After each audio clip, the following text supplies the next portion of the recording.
बुद्ध ने संयम सिखाया। बुद्ध के पास उनका एक शिष्य आया और बौखलाए हुए स्वर में बोला, जमींदार राम सिंह ने मेरा अपमान किया है, आप सभी चलें, उसे सबक सिखाना होगा।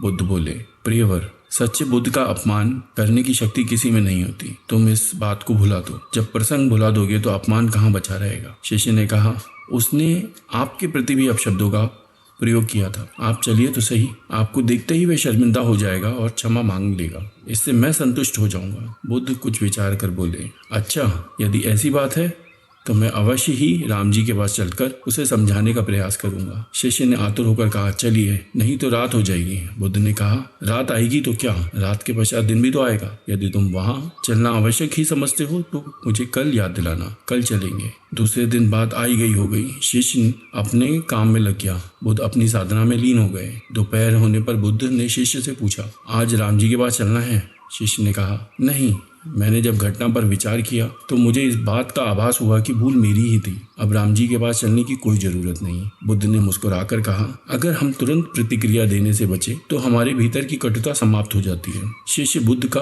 आशय समझ उनके प्रति नतमस्तक हो गया।